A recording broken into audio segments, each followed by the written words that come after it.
Good morning and welcome back to Margin. This morning I want to talk to you about the 3 reasons why your credit card is not an emergency fund. So let's jump right into it.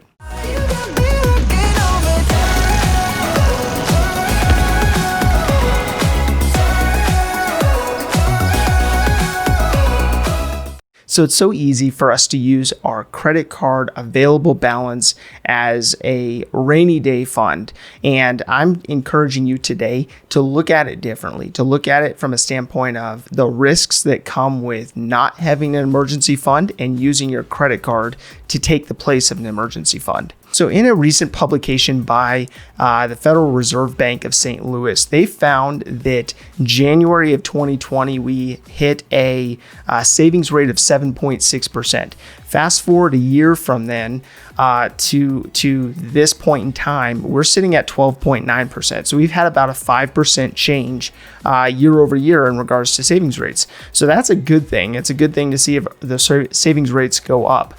The concerning part is the fact that April of 2020, we hit a high of 33.7%. And that high has basically dwindled down over that period of time thereafter as we hit this new stride of trying to figure out what the new norm was and was going to be. And like I mentioned in a previous episode, I wasn't surprised. I wouldn't be surprised to see our savings rate dwindle down and level back out because of the fact that American spending habits haven't really changed. So this leveling out of savings could be caused by a number of factors. It could be people tapping into their savings in order to cover costs associated to a job loss or a furlough. It could be people actually paying down their debt using savings. It could also be the fact that people have greater, consumer confidence, and therefore they're willing to have lower savings, and because they see hope in going into a new year and a new season. So there could be a number of different reasons why these savings rates have depleted to some degree, but it's important to look at it nonetheless, because oftentimes when people don't have that savings in place, they look at different avenues. So being that Americans are typically not good savers overall, we will look at different avenues, whether a personal loan, a credit card, a line of credit, or some other means in order to bridge the gap in an emergency. Now, the only issue with this is the fact that certain products like credit cards have limitations on what you can use for them. And that is what I wanted to jump right into today, is the limitations of your credit card that may exist preventing you from using it as an emergency fund. So the first reason comes down to the limited use. And many may not realize this, but typically you can't use your credit card to pay other debt. So you can't typically use it to pay student loans, to pay your rent, to pay your mortgage, or to pay maybe your car loan, your auto loan. And it also can't be used for certain recreational drugs or recreational activities for entertainment. And so with that, oftentimes people think that they have this emergency fund sitting there that's their credit line or is their available balance. But that credit line or that available balance may not be available to the things that you may need to apply it to the most when it comes to an emergency like a layoff or a furlough.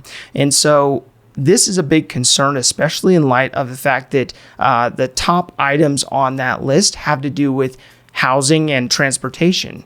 And housing and transportation are obviously very important in the day-to-day lives of us as Americans. So that being said, that is the first aspect that I would watch for from a standpoint of using your credit card or thinking of your credit card or a different unsecured line of credit as your emergency fund. Some people may be saying that, I have a cashback offer or opportunity with my credit card, and I could just take that cash out at whatever percentage it is and pay my rent that way or pay my car loan that way. And that may be the case, but you just want to be mindful of not setting yourself up to fail because you have not built a plan, because you have not figured out what you needed to have in place so that if an emergency occurs, you have the proper options, you have the proper resources to tap into. So the second reason why I wouldn't use your credit card as a means of an emergency fund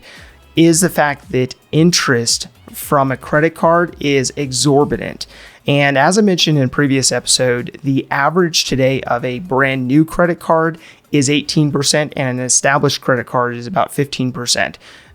And it's on an APR, so it's compounding, and based on it compounding, it will compound in a direction that's not in your favor if you leave a balance, if you leave a rolling balance on that credit card, as many Americans do. So as an example, if I bought a brand new MacBook, I went down to the Apple store, picked up a MacBook, but I didn't have the cash to pay for it. So I put it on my card, and putting it on my card, that allowed me to pay it at a later date. Now with that though, if I am paying an 18% APR rate, and I leave that MacBook on my credit card for the next 12 months, I will pay over $233 in interest alone just on that purchase.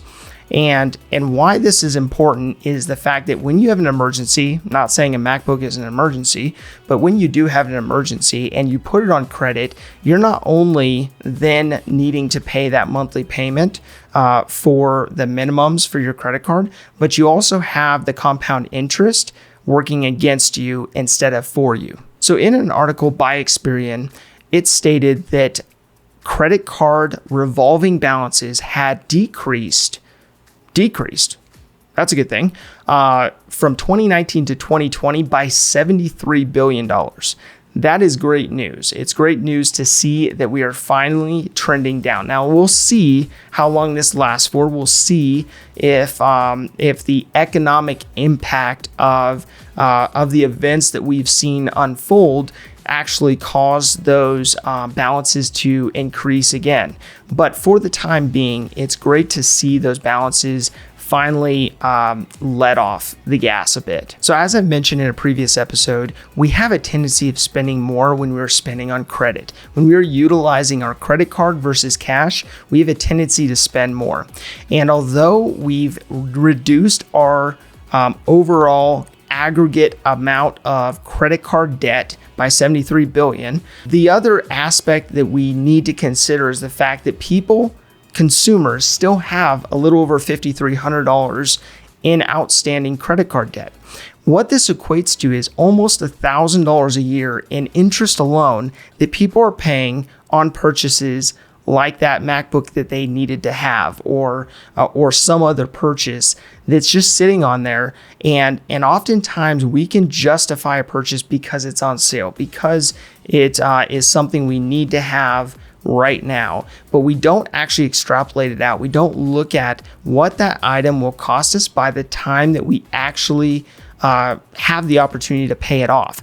Now, there's a bunch of calculators online to look at that will help you calculate the lifetime cost of an item if you keep it on your credit card for a certain period of time. And although it's kind of fun to play with, it is daunting to look at from a standpoint of how many people are operating with revolving balances on an ongoing basis. And that's what I want to talk about, is the fact that we can so easily swipe the card, not thinking about the ramifications down the road. So I mentioned in the last episode to actually pull up your statement, to pull up your credit card statement to see how much you owe, who you owe it to, what your APR is, and if you have an annual fee. And those are some key components just to know right off the top of your mind and in evaluating whether your card makes sense. And I'll be going into, evaluating those aspects in a future episode more in depth. So the third reason why your credit card is not an emergency fund comes down to the actual payments. Now, if you have a zero balance on your credit card, you have no payment. It is compounded based on your balance. Now, you may have a minimum payment due no matter whether you have a balance or not, but that's besides the fact. What is important here is the fact that if you are utilizing your credit card to pay for emergencies, your minimum payment will increase based on how much you have sitting on that card. And so that's why it's important for you to have an emergency fund, which is oftentimes referred to as 3 to 6 months of your living expenses. And it's important to have that in place so that you are able to tap into that in the event that there is an emergency, rather than swiping the card and stepping into a place where you're increasing your payments in a time when you should be decreasing your payments. So an emergency fund sitting there that covers a certain amount of your living expenses actually compounds very, very slowly, typically, but compounds in your favor. But if you have something sitting on a credit card, you're going to be allowing for that compound interest to work against you instead of for you. And that's why it's important for this third item to really look into making sure that you don't dig a deeper hole for yourself. If you have an emergency, you're already dealing with the angst of that emergency, whatever it is, but putting that emergency on a credit card or the ramifications of that on a credit card will only cause you to dig a deeper hole that then you have to deal with and process through and reverse thereafter. So as we've seen credit cards actually decline for the first time since 2014, maybe this is a good sign. Maybe this is a sign of people looking at that compound interest, typically at a very high interest rate, working against them in a relatively low interest bearing environment. And so with that, when you're looking at an increase in mortgages, in auto loans, student loans, personal loans, all of those categories, except for credit cards, maybe this is a sign of things to come. Maybe this is a sign of people looking at what aspects of their finances they need to shore up, what aspects they need to be mindful of. So my call to action today really comes down to reviewing your last 90 days of statements for your credit cards, looking at them from a standpoint of what did I put on my card that was an emergency, and if I actually charged anything to it that was an emergency, did I have an emergency fund in place that should have covered that expense? And if you do not have an emergency fund in place, and as we've gone through the process of beginning to look at your plan to spend, you need to look at it from a standpoint of how can I build in margin to my finances so that I'm not putting things on credit when I have an emergency, versus having cash available, having a resource available to me that is not compounding against me. If this information is helpful to you, please do like, subscribe, and hit the notification bell so that you're reminded to come back on a daily basis to improve in managing your personal finances. Thank you for your time. Enjoy your day, and we'll see you back here tomorrow.